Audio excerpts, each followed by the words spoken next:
Assalamualaikum warahmatullahi wabarakatuh. Alhamdulillahirabbil alamin wassalatu wassalamu ala asrofil anbiya'i wal mursalin wa ala alihi wa sahbihi ajma'in, amma ba'du. Hormati Bapak Pengurus Masjid Al-Rahman, Masjid Paripurna, hormati Pak RW, hormati Bapak Ibu yang hadir malam hari ini dan kita banggakan Anda semua. Alhamdulillahirrahmanirrahim, malam hari kita masuk puasa yang keempat. Materi yang kita suguhkan malam hari ini adalah 5 perkara mengundang bencana. Kayak ngeri nih Pak. Halo, dari belakang. Tadi menarik sekali Quran malam hari dibaca. Saya punya murid 1000 Pak. Itu saya tekan betul sekarang ini, waktu menjelang wudhu sampai sholat tertib, nggak ada suara. Waktu ada Pak Tausiah, diam semua.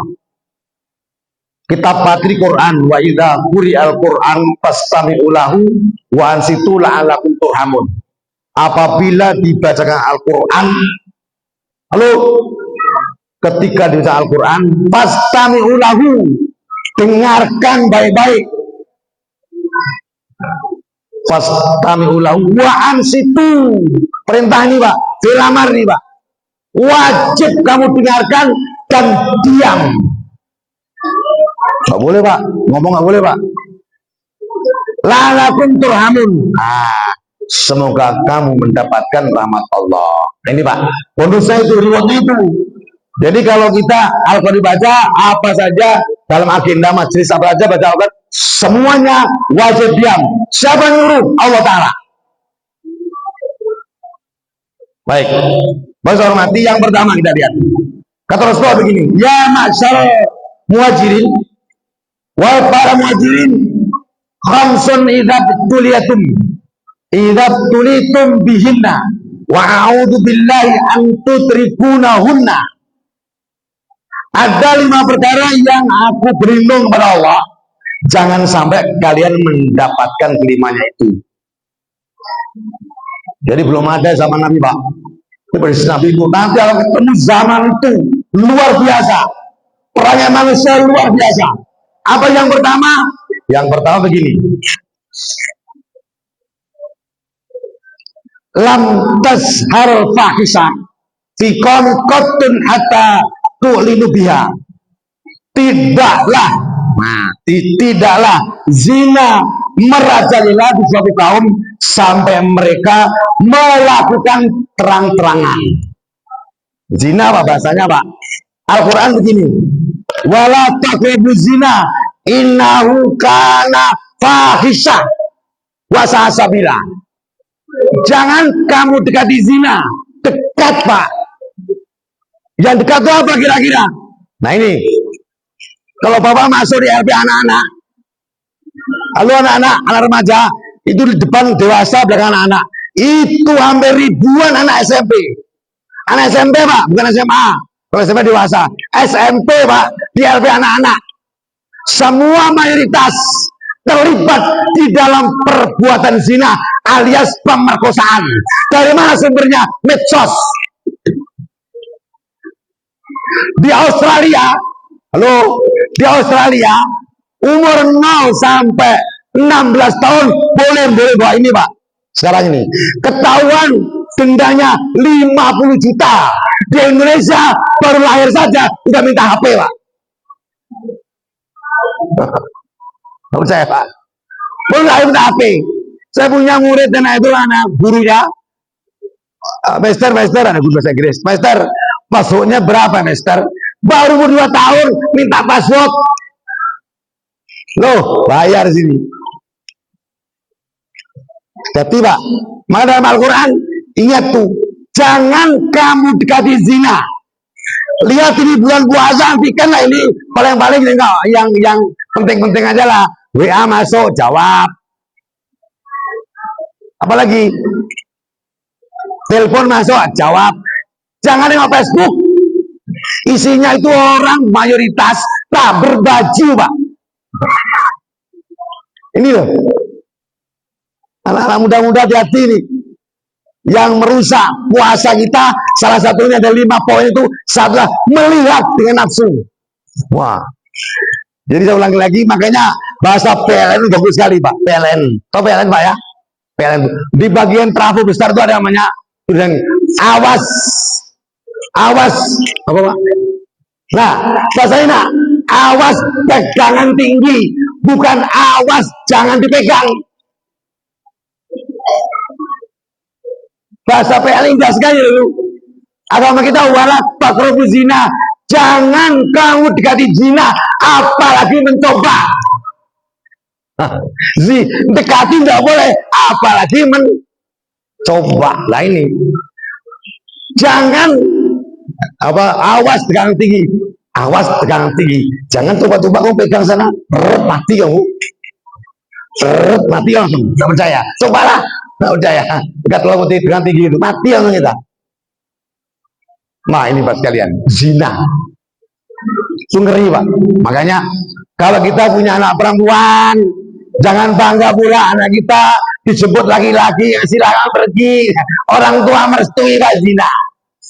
Halo, punya perempuan nih, maka dijauhin Tuhan. Kalau Anda punya, udah minta ganti. Kalau Anda punya dua anak perempuan, mempunyai 2 anak perempuan sampai menikahkan tanpa cacat, nah maka Anda bapak dan emak dijamin surga.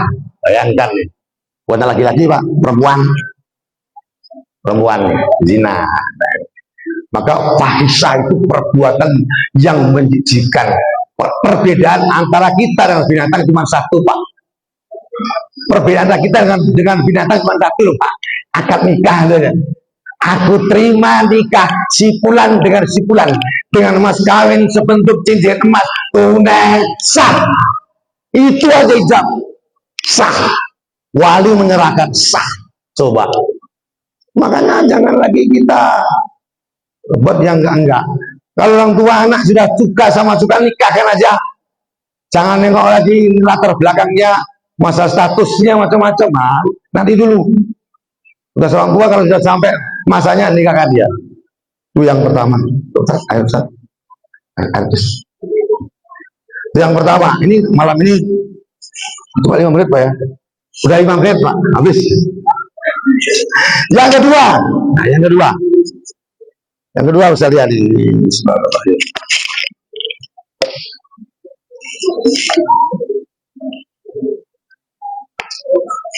Yang kedua gini.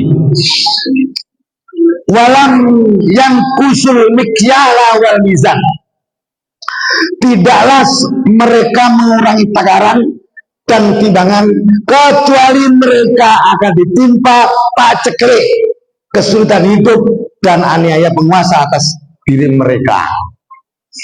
Ini zaman sebelum Muhammad itu sudah ada Pak.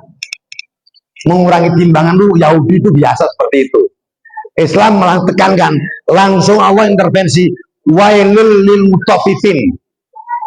Wailul lil mutaffifin, celakalah orang-orang yang mengurangi timbangan. Ibu-ibu yang jualan, halo, yang jualan tolong diupdate timbangannya itu. Beli di pasar Kodim sana Pak, ikan 1 kilo, di sana 1 kilo, sampai di rumah 8 on. Nah ini sudah ada nih Pak, seperti itu. Maka dalam Al-Quran itu langsung al-mutaffifin. Wailul mutaffifin alladzina idza qalu lin-nas yastawfun. Orang-orang yang apabila dia menerima takaran dari orang lain mereka minta dicukupkan. Wa idza kalhum awazanihim yukhsirun.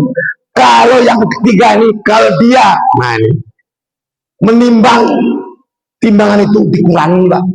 Itu celakanya timbangan ini. Makanya pedagang yang baik Bapak sekalian, ini kan tulas ini.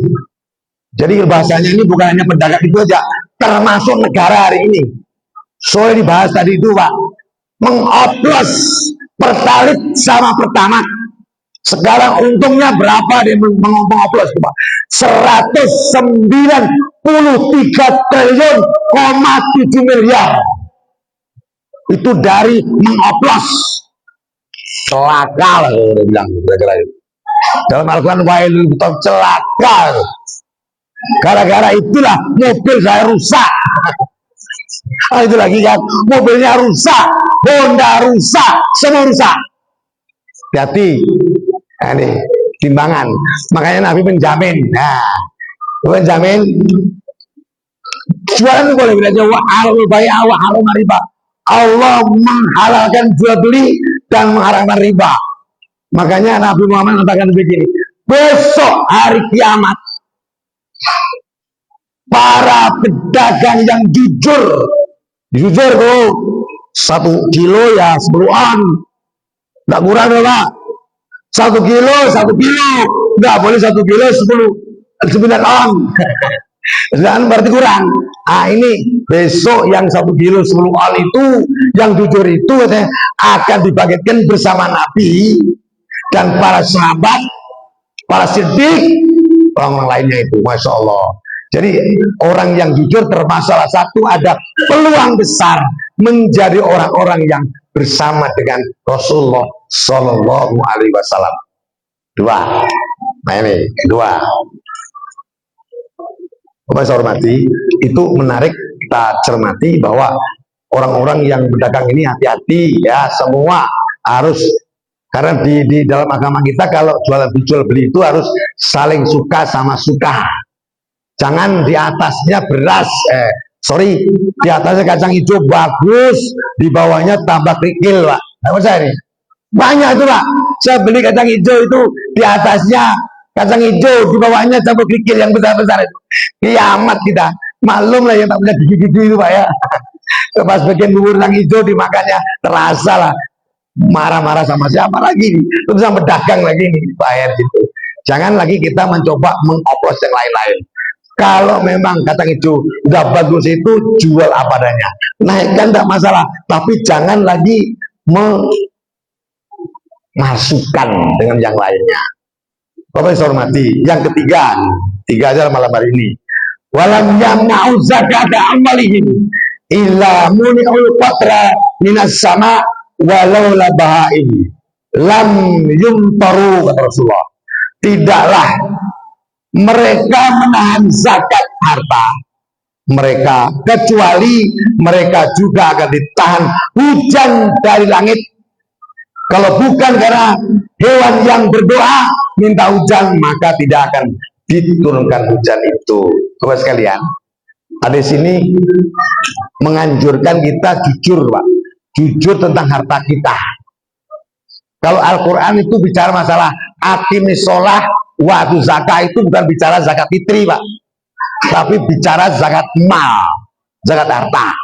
Saat itu kalau setahun hitung bulan Arab, sekarang Ramadan datang lagi sudah ada sekitar berapa juta ya hitungannya emas, maka wajib dikeluarkan zakatnya. Apabila tidak dikeluarkan, maka akan menjadi malapetaka. Salah satunya azab zikir itu adalah hujan tidak turun, Pak.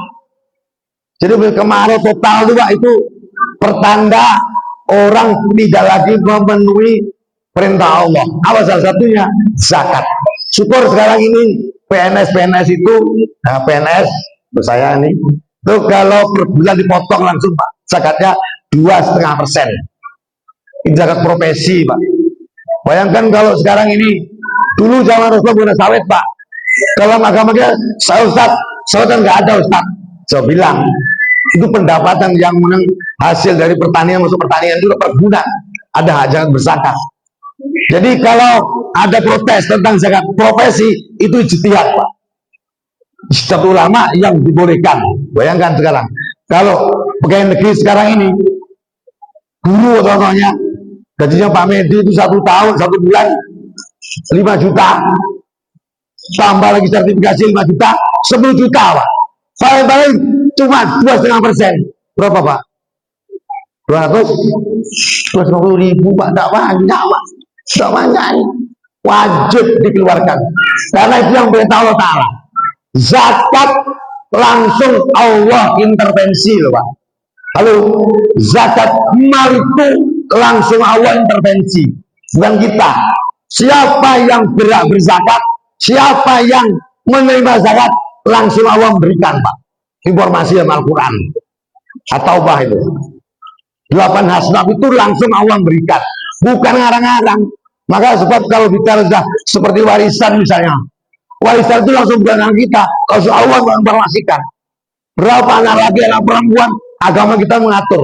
Karena kalau untuk anak kita, pasti pilih kasih. Zakat sudah demikian. Anak kita, tentu semau kita. Semau kita. Tapi kita Allah memerintahkan, sudah diatur dalam pembagian zakat. Siapa yang berhak menerimanya? Ketika kita tidak mau mengeluarkan zakat, maka Allah akan berikan hukuman. Ya. Banyak sekali hukuman, Pak. Boleh jadi Pak kita ini satu sisi yang tadi penyakit kan turunkan, tapi sisi lain boleh jadi keberkahan kita nggak dapatkan. Banyak orang kaya, banyak orang kaya, tetapi hidup yang kalau bahagia, Pak. Salah satunya boleh jadi di dalam itu ada tangisan anak-anak miskin yang belum diserahkan, Pak, itu, Pak. Soalnya lagi, ketika kita punya harta yang banyak, maka wajib kita keluarkan. Dan dalam itu ada hak orang lain yang wajib kita keluarkan. Ketika kita tidak mengeluarkan, sebenarnya hanya merampas 8 hasnah dalam diri kita. Mudah-mudahan salat malam hari ini menjadikan iktibar bagi kita bersama. Pertama, sebagai orang tua kita berhati-hati, kita punya anak perempuan, anak laki-laki. Jadikan mereka qurrata ayun, pelita hati, jadikan anak soleh. Anak soleh berbun salabin, prosesnya harus panjang melalui pendidikan keagamaan. Yang kedua, tidak boleh seorang pedagang semaunya. Yang penting uangnya banyak, tetapi jalan haram pun ditendangnya. Tidak boleh. Kita harus cari kehalalannya, cari yang dapat dari Allah Ta'ala. Yang terakhir, zakat perlu kita laksanakan, karena ini dalam merupakan perintah Allah. Siapa yang melaksanakan zakat, sebenarnya mereka telah mendapat petunjuk dari Allah Subhanahu wa Ta'ala. Terima kasih. Assalamualaikum warahmatullahi wabarakatuh.